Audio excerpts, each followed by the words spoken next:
Le he pedido a Alberto Fernández que encabece la fórmula que integraremos juntos. Él como candidato a presidente y yo como candidata a vice.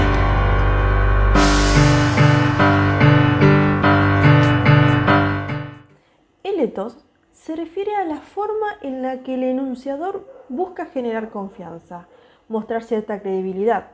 Es el aspecto moral del que enuncia, por lo que esta parte pasaría a referenciar meramente al emisor del mensaje y a las formas que utiliza para llegar al público.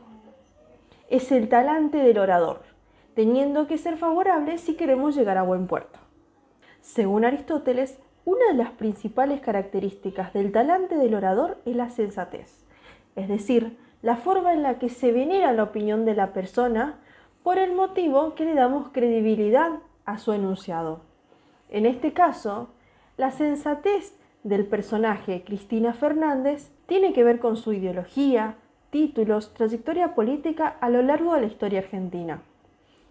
Este etos es predominante por la ubicación que tomó en el video, que además le da legitimidad y credibilidad necesaria para reforzar el etos del verdadero enunciador, el cadete, personaje de la farándula política en estos tiempos.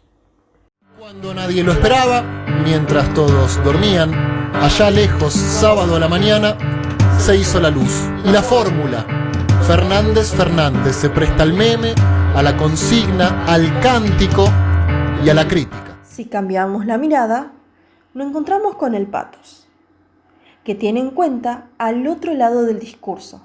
Se sale del enunciador, se analiza al receptor del mensaje, el auditorio, como lo llama Aristóteles.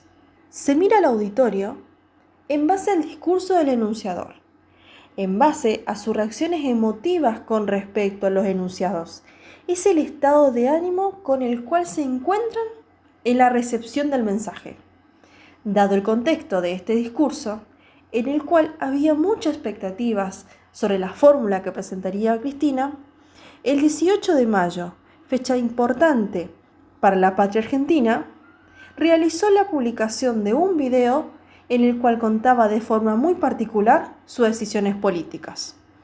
A raíz de esto, hubo muchas repercusiones por los enunciados, que de hecho eran enunciados elegidos para dicho público, aquellos con ideología peronista que además seguramente esperaban saber cuál iba a ser la respuesta del cadete ante tan importante suceso de saber la fórmula que guiaría al partido peronista. El ministro Finocchiaro, por ejemplo, se levantó curioso y con ganas de hacer preguntas. Primero, si va a renunciar al día siguiente de haber asumido. Segundo, si va a modificar la Constitución. Tercero, si va a reponer a Milani al frente del ejército. Cuarto, qué va a hacer con la Corte Suprema. Quinto, si va a garantizar la impunidad. Mire, ministro, yo no hablé con Alberto, pero creo que conozco las respuestas. ¿Va a renunciar al día siguiente? No. ¿Va a modificar la Constitución como tenía pensado Diana Conti? No. ¿Va a reponer a Milani al frente del ejército? No. ¿Qué va a hacer con la Corte Suprema? Probablemente nada. ¿Y con el Ministerio de Salud? Probablemente abrirlo. ¿Va a garantizar la impunidad? No. Listo. Otro tema, ministro. Ahora pregunto yo. El logos está dado por la forma del mensaje en sí, el contenido del discurso enunciado, en los procedimientos lógicos y de argumentación planteados para reforzar la creencia del mensaje. Se basan en conceptos ligados a la razón que buscan darle una identidad de veracidad al enunciado. El contenido de este video es un núcleo duro de golpes bajos para quienes en ese momento gobernaban. Se hace una recopilación de aquellos fallos del inconsciente que tuvieron en varios de sus discursos, interpelando con otros videos a la pasión ideológica, con palabras de importantes figuras del peronismo, quienes desde ese momento serían los candidatos a presidente y vicepresidenta de los 40 millones de argentinos. Ahora pregunto yo, ¿quién va a ser el candidato del oficialismo?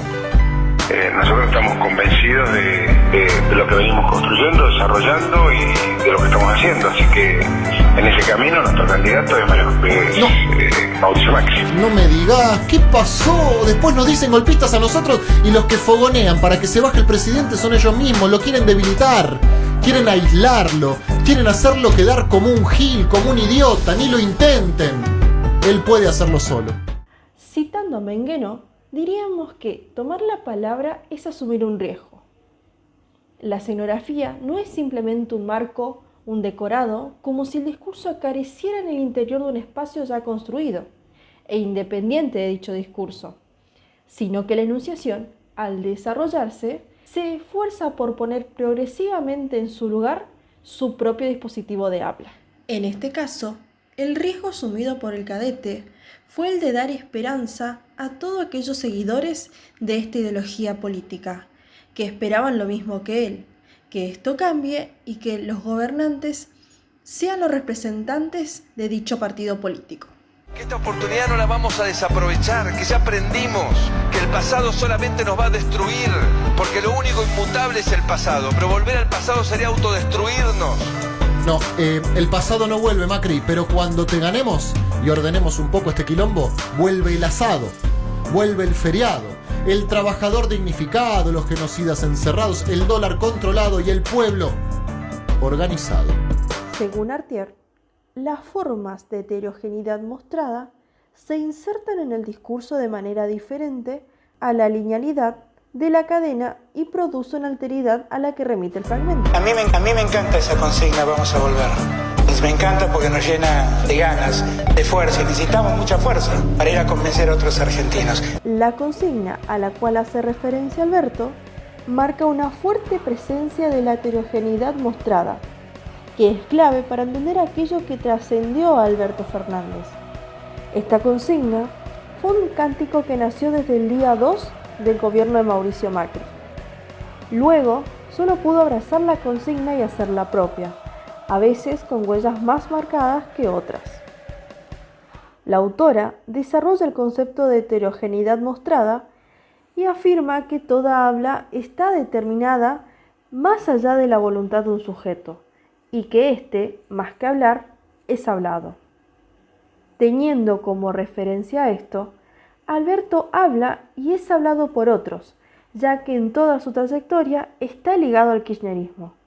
Y hoy su protagonismo es por ese vínculo construido en la historia de la política argentina. En este caso, con Cristina, con la cual comparte gran porcentaje de su discurso, al menos de su discurso público. ¿Pero para qué vamos a volver? Vamos a volver para ser mejores.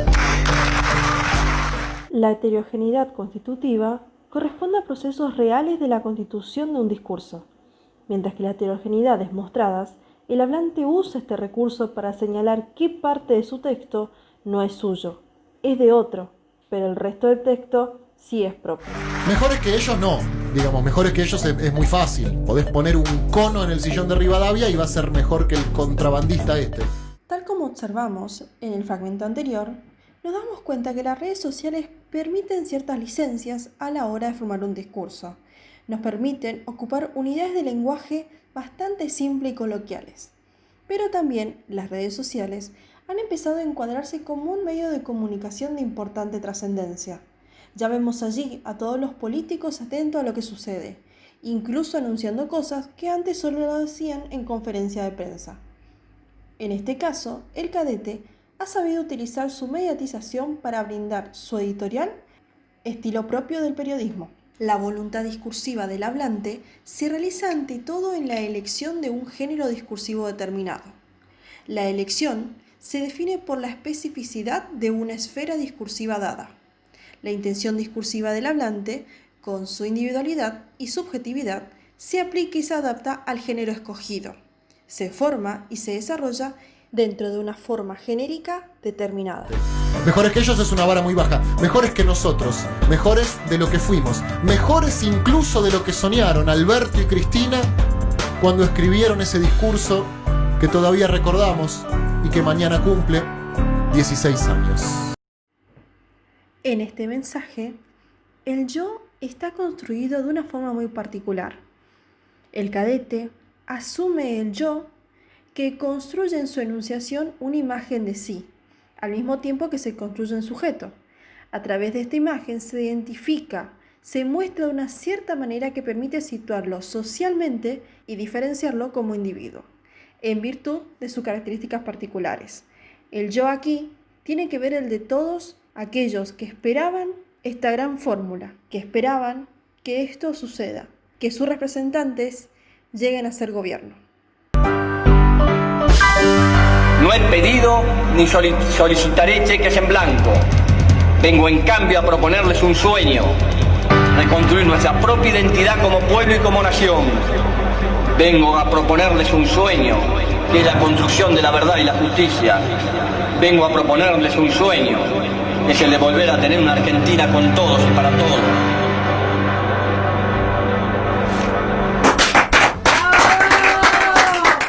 ¡Viva la patria, carajo! ¡Viva la patria! ¡Feliz 25 de mayo!